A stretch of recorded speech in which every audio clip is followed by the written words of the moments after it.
Ажлын төрийн байгуулалтын байнгаар хариулах юм. Ажлын хэсэг гаднаас оруулах. Нэгдүгээрт бол улсын хурлын гишүүд нэлээд хариуцлагатай байх хэрэгтэй байна. Өчигдөр оролдож чадаагүй.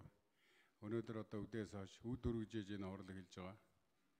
Өчигдрийн хурал бол засгийн газрын гишүүд байхгүй. Цөөхөн хүн одоо ирэх юм бол 57 одоо хурж хурал эхлэх гээд байлаа шүү дээ. Тэгээ ирэхгүй юм. Үдээс өмнө бол ерөнхий сайдтай хамт одоо хуралтай байна гэж яриад байгаа. Худалдаа аж үйлдвэрийн танхим дээр. Тэгээд тэр хурал бол дуусаад үдээс хойш ирж болмоор доо. За өнөөдөр бас мөн ялгаа байхгүй. Тэгээд тийм учраас энэ хариуцлагын талаас бол онцгой анхаарах ёстой. Дээр нь одоо улсын хурал энэ удаагийн улсын хурлж биш. Өмнөх хүрээр ирэхийн хугацаанд бол бас хариуцлагагүй байсан. Хүний картыг одоо хийдэг, конопыг дарддаг. Энэ байдлаасаа болоод одоо хуулийн өөрчлөлт оруулсан. Энэ өчнөө улсын төсвийн хөрөнгө үржиж одоо энэ тоног төхөөрөмж тавьсан. Тэгээ энэ тоног төхөөрөмж ч одоо ажиллахгүй юм байна шүү дээ.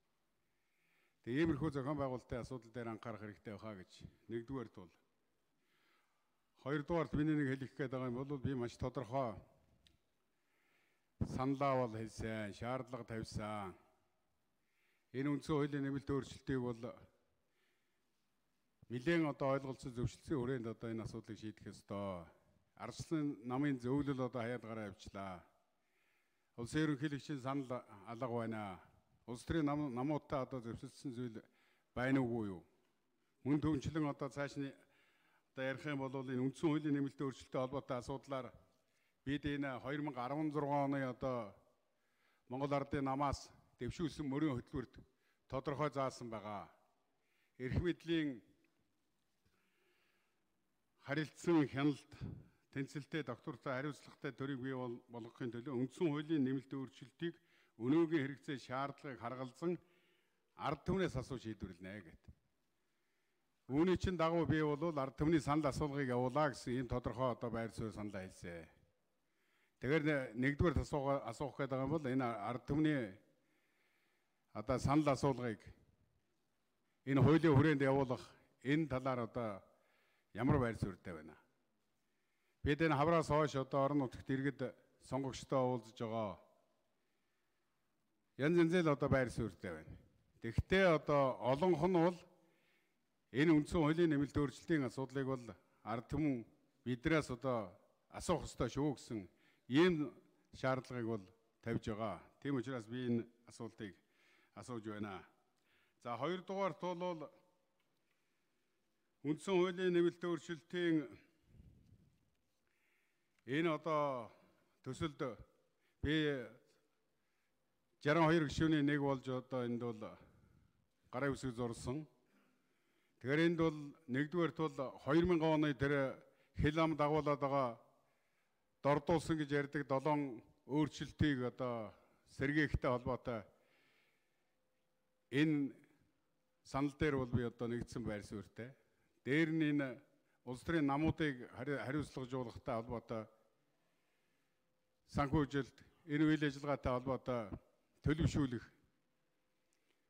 энэ талаар бол би бас тодорхой одоо санал нэгдсэн.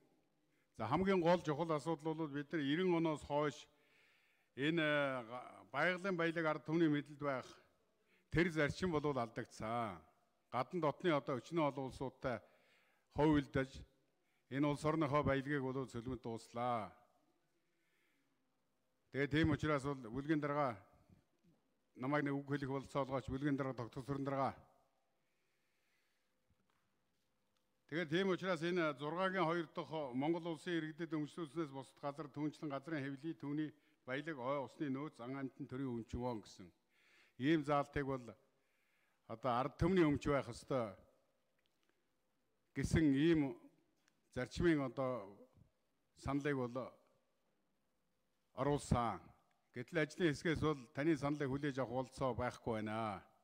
Энэ хөндөгдөөгүй заалт учраас авах боломжгүй гэсэн ийм хариуг албан ёсоор одоо бичиг заасаар надад ирүүлсэн. За үүний дараа бол Монгол улсын ерөнхийлөгчөөс энэ үндсэн хуулийн нэмэлт өөрчлөлтийн тухай хуулийн төсөлд саналаа ирүүлсэн. Энэ саналаар бол энэ хөндөгдөөгүй гэж яригдаад байгаа тэр 6-гийн 2 дахь саалтыг бол хөндөд оруулаад ирсэн байгаа. Энд одоо Монгол улсын иргэдэд өмчлүүлснээс бусад газар түншлэн газрын хэвлэлийн түүний баялаг усны нөөц ан амтан нийтийн өмч байх ийм өөрчлөлтийг бол оруулж ирсэн.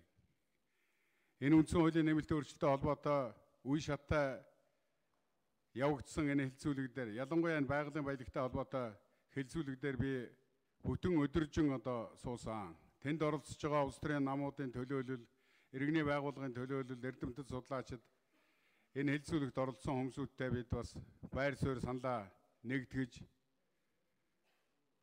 ингэж саналаа бол тодорхой бид нар саналаа хэлсэн. Тэгээд одоо энэ дээр бол төрийн нийтийн өмч гэсэн ийм өөрчлөлтөөр орж ирж байгаа юм байна. Энэ ардлынх нь ашиглалтыг тодорхой болгохтой холбоотой энэ санал одоо хаана явж байна? 51-ээс доошгүй хувийг нь бол Монголын төр ард түмний мэдэлд байх ашгийг нь Монголын тал авахар энэ зохицуултыг одоо яагаад орхигдуулчихваа? Ер нь бол энэ ашиглалтай холбоотой юм тодорхой болгохгүй бол энэ эрх мэдэлтэй намын дарга ерөнхий сайд гэдэг хүмүүс бол энэ 90 оноос хойш үе үеийн энэ тамга одоо хэнд байна, эрх мэдэл хэнд байна, түнд хүчвэ гэж ярьдаг. Тэр эрх мэдэлтэй хүний одоо үйл ажиллагаагаар тэгээд энэ газрын хэвлийн баялагч нь бол одоо гадна дотныхны ашиг жившин болоод ингээд дууслаа шүү. Оюутлагоос өсвөлээд өчнөн том ард баялаг газруудыг бид энэ одоо 4-5 мянган олгогдсон лиценз зүйтэй холбоотой үүнийг дагсан одоо өнөөдрийн бүх одоо буруу юмны эхлэл чинь энэ дээр байж байгаа учраас энэ ашиглалтыг нь одоо тодорхой болгох энэ одоо алтан дунд тэр балансыг нь одоо олох чиглэлээр ингээд тодорхой болгох асуудал хаана орхигдчих вэ? Энэ талаар одоо надад нэг хариулт өгөөч гэж ийм хоёр зүйлийг асууя.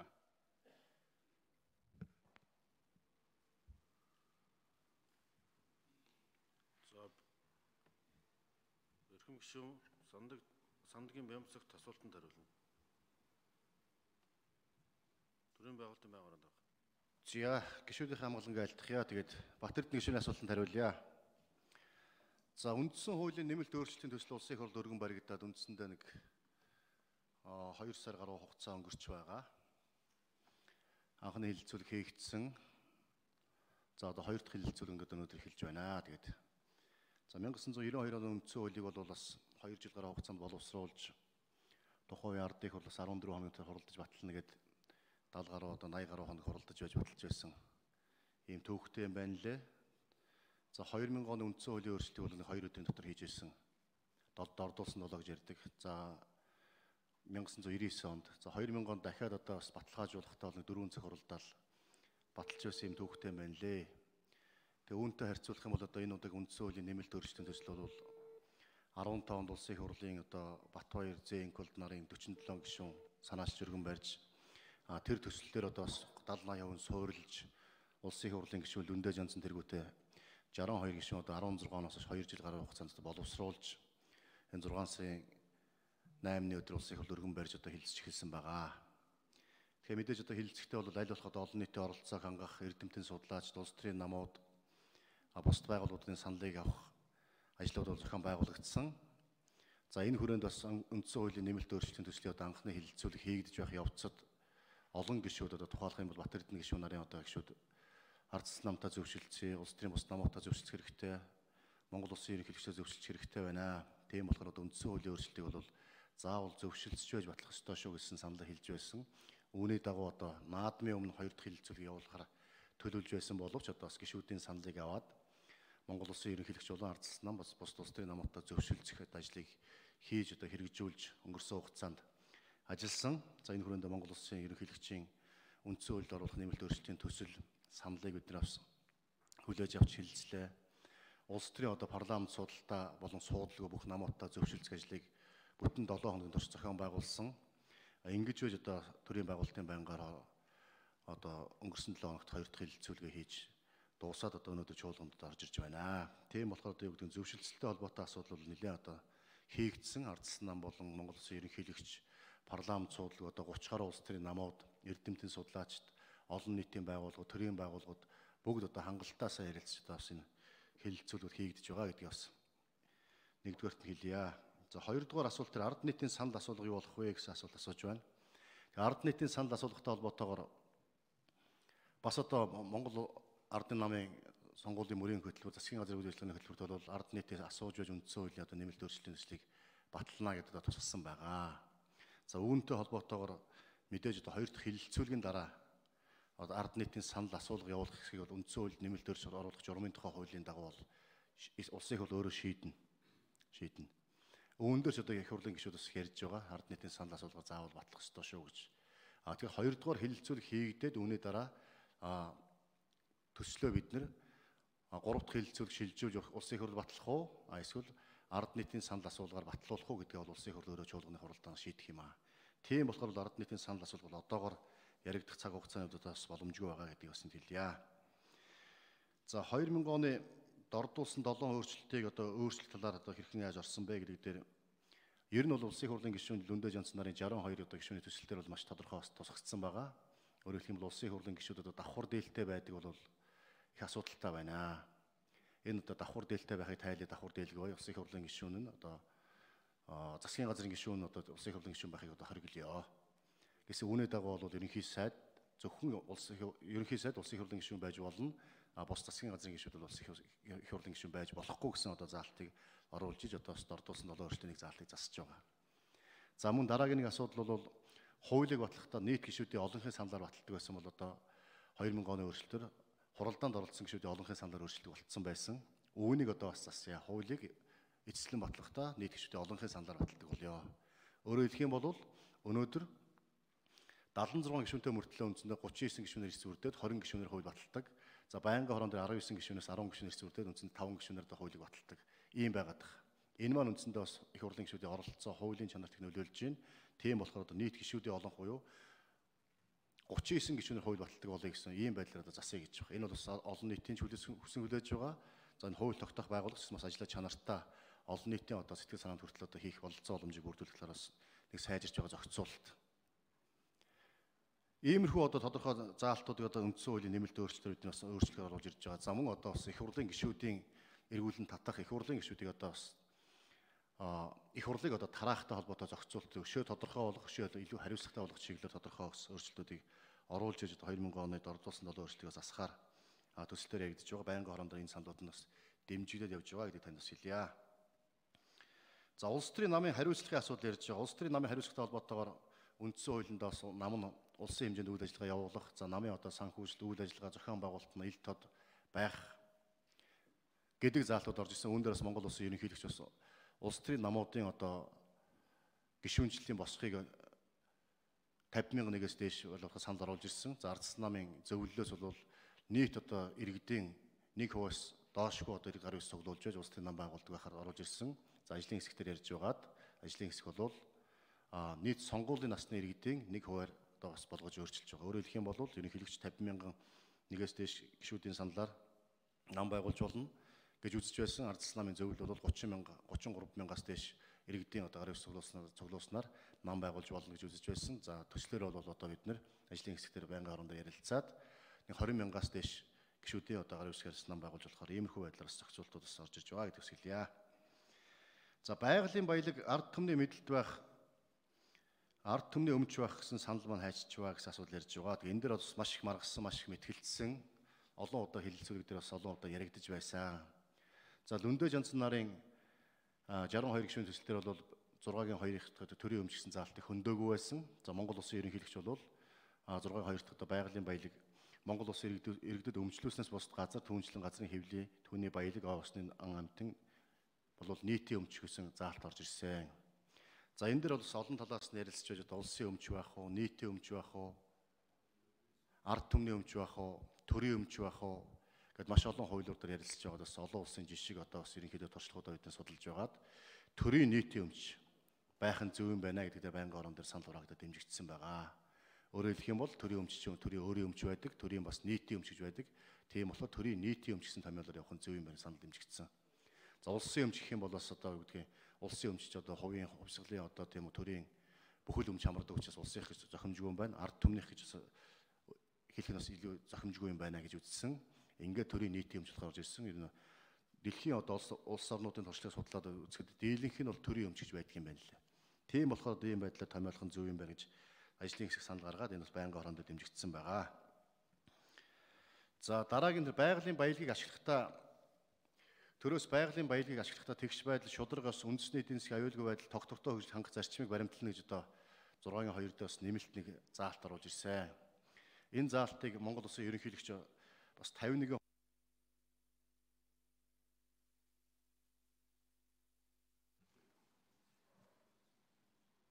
Нэмэлт бэмцэх төвшөнд нэмэлт 2 минут.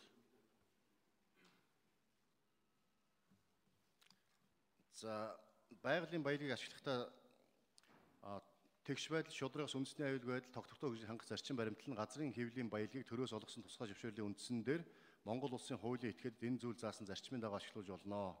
Онцгой ач холбогдолтой газрын хэвлийн баялагийг төр хамтран ашиглах тохиолдолд гарах зардлыг хөрөнгө оруулагчдад хариуцах бөгөөд татврын дараах ашигын 51-ээс доош хувь нь Монголын төрд ноогдно. Хөрөнгө оруулагчийн зардал бодиттой байна гэсэн ийм одоо заалтууд бас орж ирсэн байсан. Энэ дээр одоо бас 51-ээс доошгүй хувь нь одоо бид яагаад эзэмшүүлдэг юм бэ гэдэг асуудлыг олон одоо оролцогч нар хэлэлцүүлгөөс хөндөж ярьж байсан. За нөгөө талаас өнөөдөр бас Эрдэнэс 5 толгой Эрдэнэс Монгол гэдэг одоо 100% төр эзэмшдэг одоо эзэмшээд байгалийн баялагийг ашиглаж болоод байхад заавал яагаад 51% нь тийм үү 51-ээс доош хүн одоо гэж ингэж багасгах гээд байгаа юм бэ? Эргээд одоо эн чинь 100% төр эзэмш болдог зохицуулт менежментийг бид нэр 51-ээс доош хувь төр гэж одоо багасгах нь зохистой биш юм аа. Энэ заалтыг бол үндсэн хуулинд оруулах шаардлагагүй. Харин үүнийг шаардлагатай гэж үзэх юм бол одоо органик хуулиараа буюу үндсэн хуульчилсан хуулиараа зохицуулаад явах нь зөв юм байна гэж үзсэн.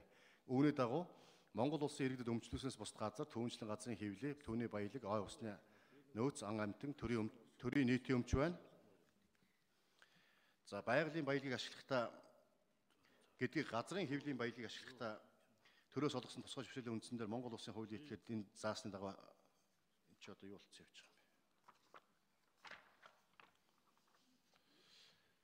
За байгалийн баялагийг ашиглах төрийн бодлого нь урт хугацааны хөгжлийн бодлого тулгуурласан одоо ба ирээдүйн үеийн эрүүл аюулгүй орчинд амьдрах эрхийг баталгаажуулах газрын хэвлийн баялагын өр өгөөжийг үндэсний баялагын сан төвлөрүүлж иргэн бүрт шудраг хөвтэйгээ чиглэнэ.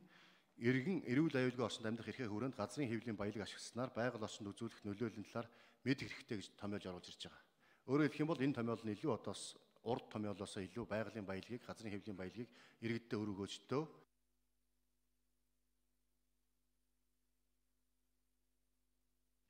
За эрхэм гишүүн Бадмааны бүгийн Бат-Эрдэнэ 2 минут тодруулна.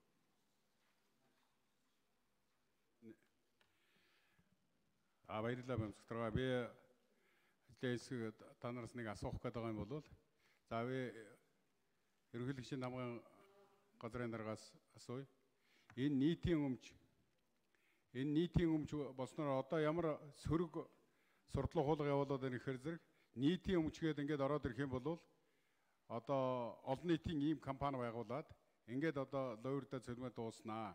Дахиад одоо өнөөдрийн төрийн өмч гэж байгаагаас бүр 7 дордсон хулгай лойрын юмрууд явна гэсэн ийм сөрөг одоо сурчлагаа явуулаад байна л да. Энэ дээр нэг ойлголт өгөхгүй бол одоо яг энийг санал асуулгаар одоо хаглах санал хураалт явуулахад чинь бол их өндөр эрсдэлтэй 57 хүн саналаа өгөх ёстой. Тэгээд нэг хүн саналаа өгөхгүй бол энэ чинь унчих гээд байгаа учраас энийг нэг тайлбар тодорхой тайлбар гишүүдэд өгөхгүй бол олон нийт ч гэсэн нэг тодорхой тайлбар өгмөр байна. Ер нь бол энэ ашиглалтын талаар бол тодорхой болохгүй энэ дагалдаж гарах хуулинд нь аль хуулинд нь оруулахын тэрийгэ тодорхой болохгүй бид нар ч одоо хашир хүн гэж хаширсан хүний хэлдэг гэдэг шиг энэ үндсэн хууль батлагдсанаас хойш одоо 90 оноос хойш 92 оноос хойш одоо 27-8 жилд бол энэ газрын хэвлийн баялагын чинь бол төрийн өмч гэдэг нэрийн дор бол ингээд завшаа дууслаа шүү дээ. Одоо үндсэн хуулийн нэмэлт өөрчлөлтөөр чинь бол ерөнхий сайдад одоо эрх мэдлийг бол өгөх гээд байна шүү дээ.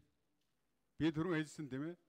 Энэ улс орны төрийн чинь үйл ажиллагааг тэр эрх мэдэл авсан, намын тамга авсан, засгийн тамга авсан.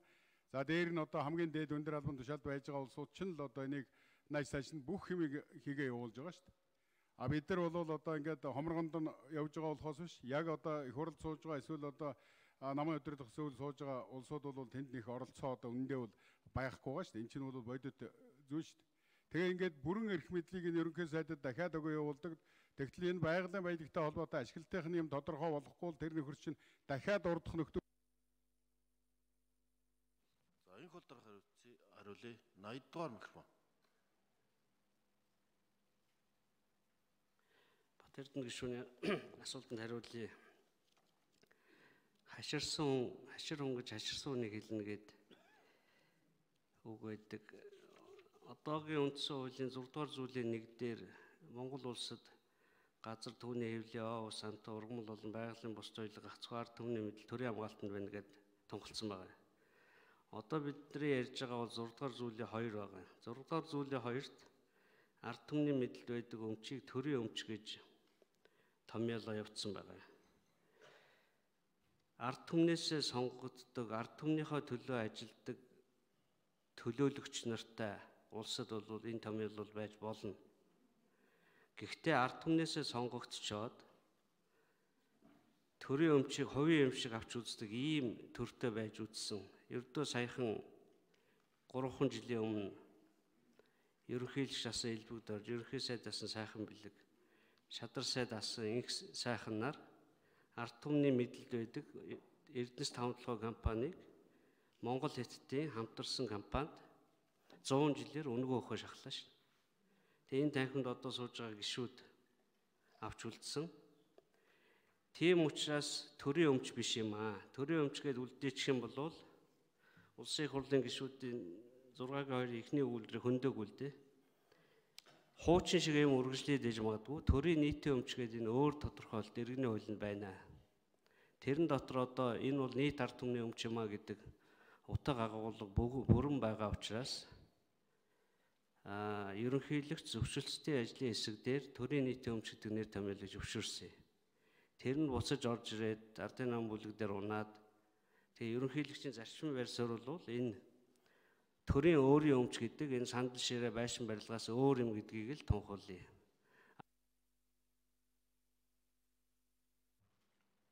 Найдугаар микрофон нэмэлт 2 минут. Үүнээс хойш бол төрийн өөрийн өмч шиг авч үзэж болохгүй. Ашигт малтмлын хууль одоо бусад хуулиуд бүгдээрээ өөрчлөгдөх ёстой. Нийтийн өмчийн компанитай бас адилхаж болохгүй. Одоо ба ирээдүйн үеийн эрүүл аюулгүй орчин гэдэг бол өнөөдөр амьд байгаа хүмүүсийн нийтийн өмчийн паблик компани биш юм а гэдгийг хэлж байгаа. Энд чинь ирээдүйн монголчуудын өмч басаа. Тийм учраас төрийн нийтийн өмчгээд төрийн өөрийн өмчөөс ялгаатай. Энэний зохицуулт бол ихээхэн өөр явах ёстой. Хуучин шигээ 4 жилээр эрхээ авдаг улсын их хурлын гишүүд ерөнхийлөгч одоо засгийн газар тийм улсууд бол энийг тийм зөөлхөн хэлбэрээр захиран зарцуулж болохгүй. Энэ бол нэлээ их хүн суртал орох ёстой. Эрдэнэс тавталгын 2 сая хувьцаа эзэмшиж заавал асууж ээж олонхын шийдвэрээр ховчлох уугүй юу гэдэг шийдвэр гаргаж шүү гэдэг ийм үр дагаврууд энэ төрийн өмчийг төрийн нийтийн өмч гэж нэр томьёог нь өөрчилсөнтэй холбогдуулан цаашид явна. Энэ бол сая өөрөө чи асуудаг паблик компани бол биш. Үгүй. Энд ажлын хэсгээс бас тайлбар ирүүлсэн байна. Эрдэнэс Монгол, Эрдэнэс тавталгын Эрдэнэт зэрэг компаниуд 100% төрийн өмч ашиг орлого ашигт малтмал ашигласны төлбөр 100% ногдол ашиг улсад орж байгаа. Энийг 51% болгож яах гээд байгаа юм бэ гэсэн асуудал үүссэ. Онцгой ач холбогдолтой орд газруудыг заавал гадны хөрөнгө оруулалтаа тэгээд 49% бусад өгөх гэж байгаа юм шиг ийм өрөөсгөл байдлаар тайлбарлагдаж ойлгогдох учраас ард түмэн мэдэх хэрэгтэй гэдэг ард түмэн мэдж шийдэж яхаар өөрчилсөн гэж түрүүний асуултанд янзгдчихнээс ирсэн байна. За дараагаас